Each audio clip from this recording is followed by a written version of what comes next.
नमस्कार विद्यार्थी मित्रांनो, राजपूत क्लासेस ऑफिशियल या यूट्यूब चॅनलमध्ये आपलं स्वागत आहे। आज आपण स्टँडर्ड 9 मॅथ सेकंड त्याच्यामध्ये जो फर्स्ट चॅप्टर आहे बेसिक कन्सेप्ट्स इन जिओमेट्री त्याच्यामध्ये प्रॅक्टिस सेट 1.2 चा आपण आज पार्ट 1 पाहणार आहोत। म्हणजेच या ठिकाणी प्रॅक्टिस सेट 1.2 चा आपल्याला बेसिक पाहायचा आहे आणि या ठिकाणी 1.1 ची जी लिंक्स आहे म्हणजे लिंक आहे तर ती तुम्हाला डिस्क्रिप्शन मध्ये अवेलेबल करून दिलेली आहे, ती तुम्ही बघू शकता। आता या ठिकाणी याने आपल्याला बेसिक गोष्टी दिलेल्या आहे, अतिशय सोप्या। आपण मागच्या वर्षी देखील शिकलो होतो, 7th मध्ये देखील या ठिकाणी आपण हे बघितलेलं होतं।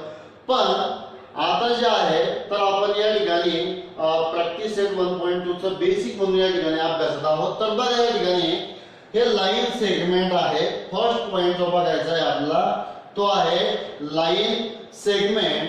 तर या ठिकाणी आपल्याला 2 पॉइंट दिलेले आहे, याला आपण पॉइंट ए म्हणायचा आहे आणि याला पॉइंट बी। ओके, तर याला the union set of point A point B and point between A and B is called the segment AB। म्हणजे लक्ष द्या या ठिकाणी the union set of point A हा या ठिकाणी point A and point B and the points between म्हणजे याच्यामध्ये point between म्हणजे कशामध्ये point A and B मध्ये point between A and B is called म्हणजे हे जे डिस्टन्स आहे या डिस्टन्स म्हणजे या डिस्टन्सला आपण काय म्हणतो या ठिकाणी सेगमेंट ए बी। म्हणजे याला कसं वाचायचं तुम्हाला सेग ए बी देखील तुम्ही या ठिकाणी याला वाचू शकता। पा segment A B is written as seg A B असं न लिहिता सेगमेंट ए बी असं न लिहिता आपण सेग ए बी असं देखील याला लिहू शकतो। आता या ठिकाणी सेग ए बी याला आपण असं देखील लिहू शकतो सेग बी ए। एक गोष्ट लक्षात घ्यायची आहे अतिशय काळजीपूर्वक, म्हणजे सेग ए बी याला आपण असं देखील लिहू शकतो सेग बी ए। नेक्स्ट पॉइंट आहे आपला point A and point B are called the end point.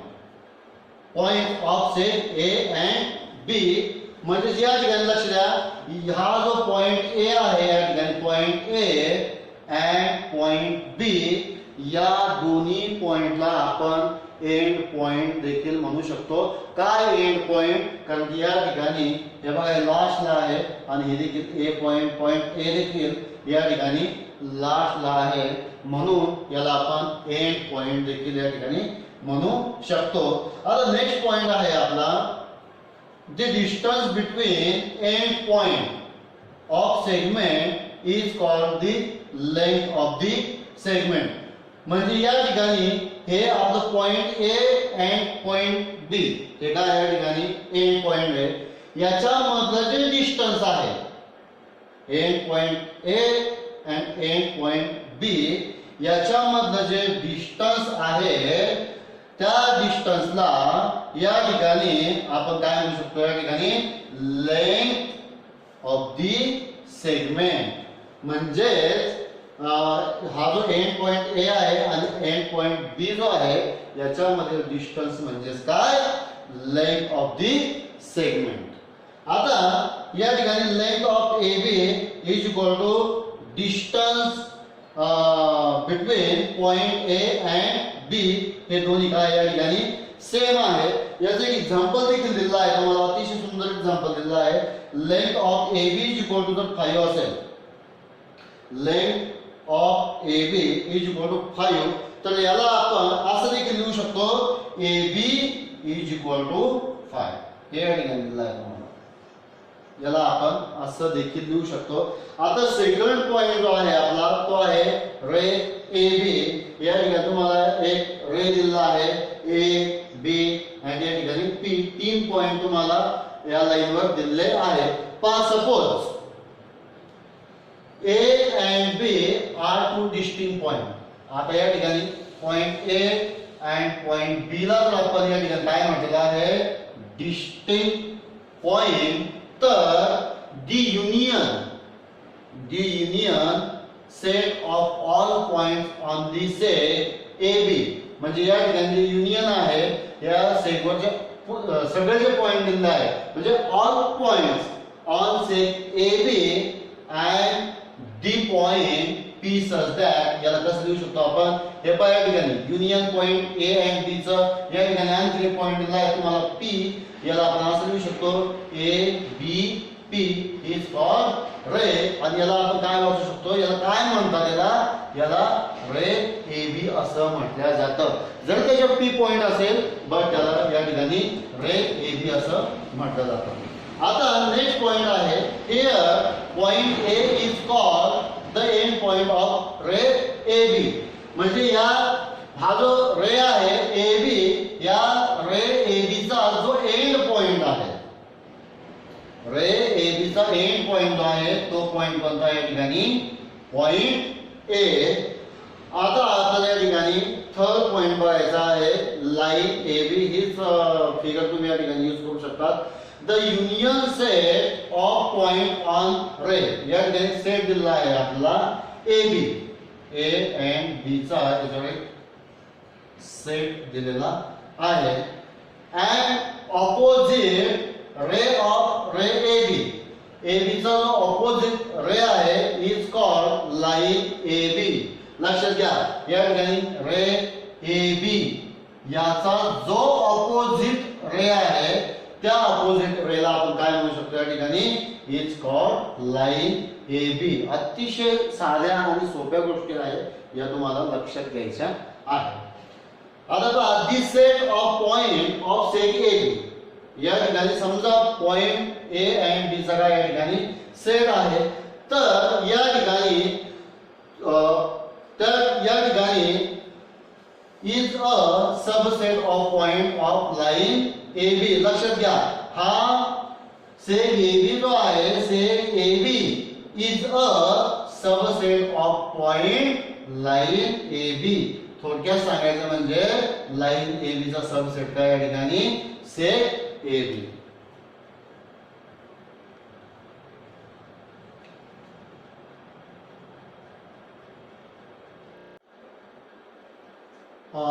Point 4 आहे या ठिकाणी कॉन्ग्रुएंट सेगमेंट.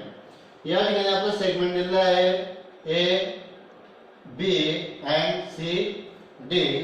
तर या ठिकाणी if the length of two segment, म्हणजे या ठिकाणी आपलं टू सेगमेंट दिलेलं आहे AB and CD, जर त्यांची लेंथ इज इक्वल, म्हणजे if the length of two segment is equal, यांची लेंथ पहा या ठिकाणी तुम्हाला इक्वल दिसून येईल, then the two segments are congruent. थोडक्यात म्हणजे त्या दोन सेगमेंटची लेंथ इक्वल असेल तर त्या सेगमेंटला आपण कॉन्ग्रुएंट सेगमेंट असं म्हणतो.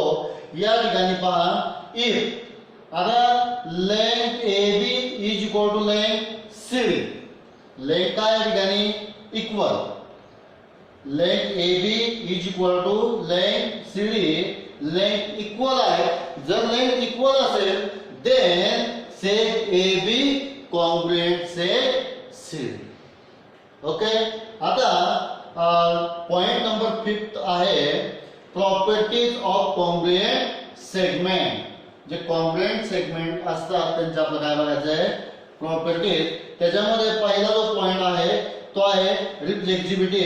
रिफ्लेक्सिव्हिटी म्हणजेच काय, प्रत्येक सेट हा स्वतःला कॉन्ग्रुएंट असतो, म्हणजे set AB congruent set AB. समजा एकच सेट दिला आहे आपला set AB congruent set AB.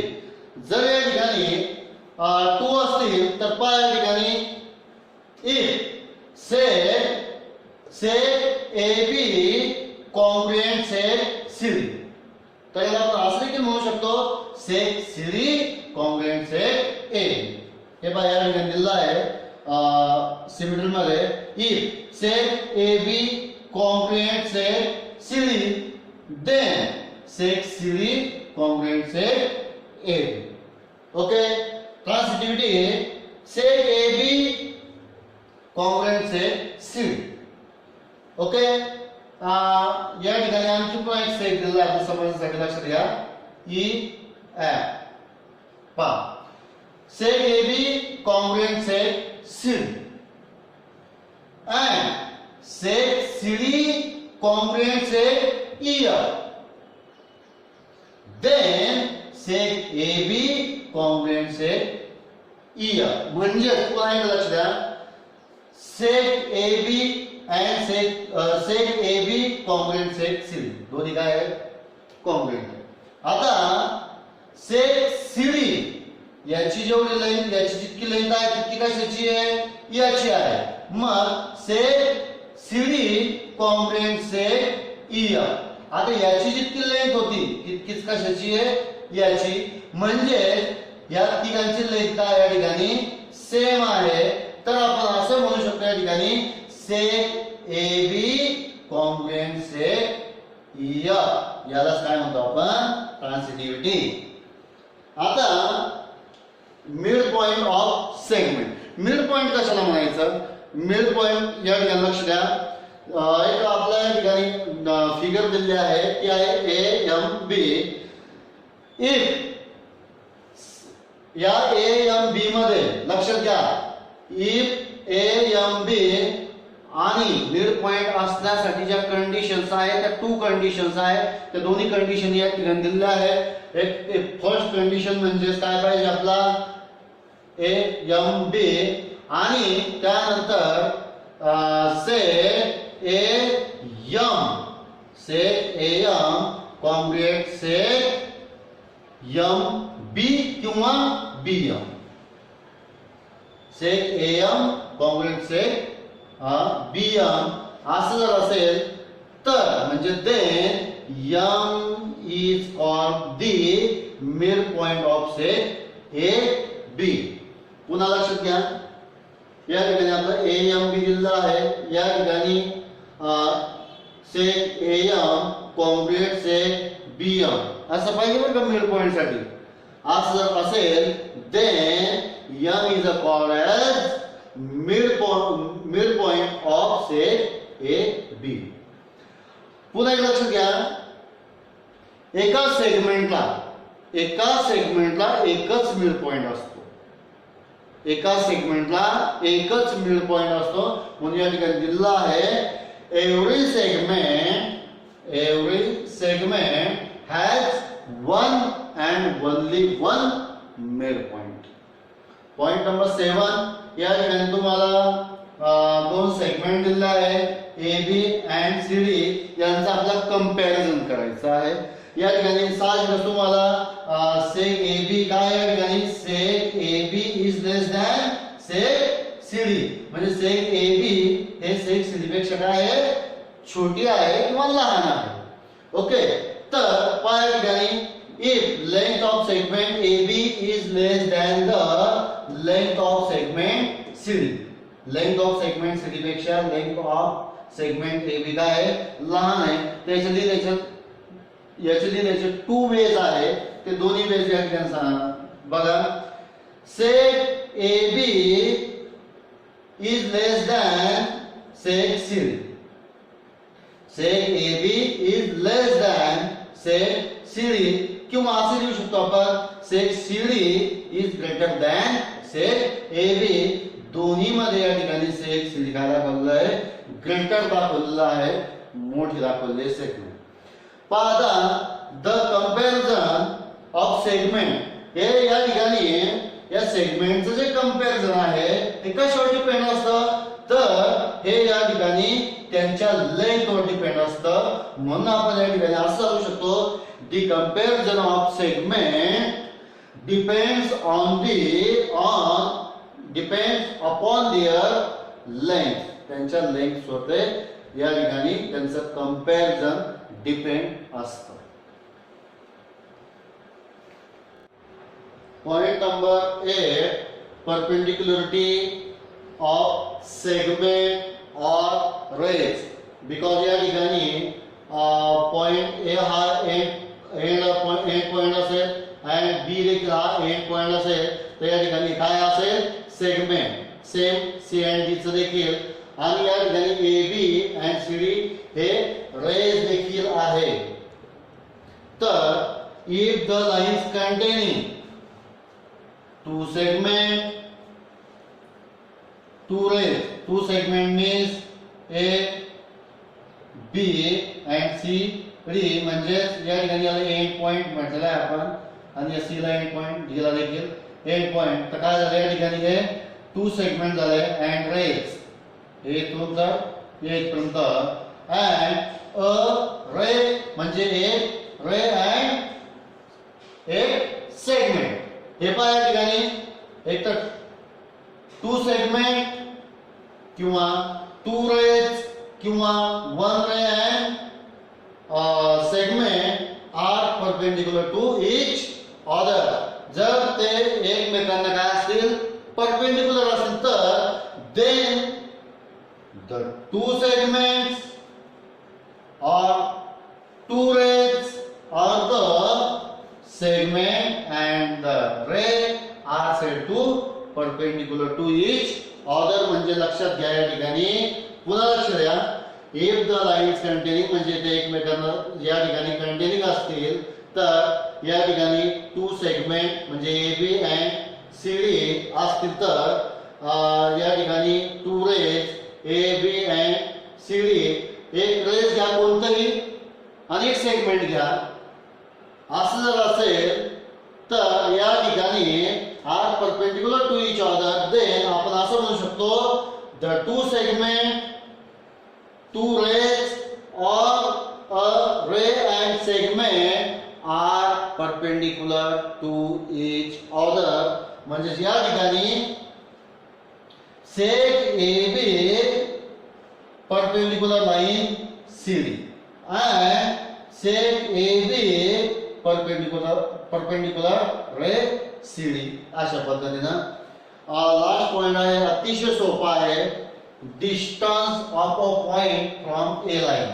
समजा याला आपण ए लाईन म्हणू या ठिकाणी दिलं तुम्हाला लाईन CD याची लेंथ आहे C अँड D याची लेंथ आहे तर काय समजायचं आहे आपण ए समजायचं आहे. तर या ठिकाणी इफ CD स्पष्ट दिसतं या ठिकाणी if CD is perpendicular line A B म्हणजे CD जो आहे तो कशावर परपेंडिक्युलर आहे या ठिकाणी line A B and the point D lies on line A B and point D कुठे हा लाईन ए बी वर आहे. तर त्यावेळेस then the length of CD म्हणजे CD ची जी लेंथ आहे length of set CD is called the distance of point C from AB. म्हणजे लक्षात घ्या या ठिकाणी लाईन AB वर हा पॉइंट D आहे याच्यामधला जो डिस्टन्स असेल त्या ठिकाणी याला आपण काय म्हणू शकतो की distance of point C from line AB आणि याला देखील काय म्हटलं त्याला A म्हटलं जातं. आता या ठिकाणी द पॉइंट D हा पॉइंट D जो आहे हा point D is called the foot of the perpendicular. Point D is the foot of the perpendicular.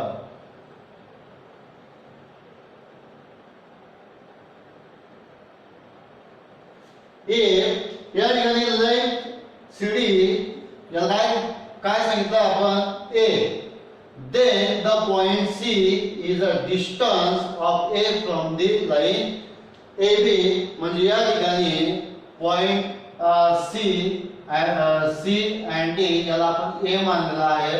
जर हे A जर असेल तर the point C is a distance हा पॉइंट C जो आहे point C is a distance of A from the line AB. याच्या पुढे आपल्याला प्रॅक्टिस सेट 1.2चा पार्ट 2 बघायचा आहे, तेव्हा तुम्हाला हे आणखी मी व्यवस्थित म्हणजे आणखी या कन्सेप्ट तुम्हाला व्यवस्थित क्लिअर करून देईलच.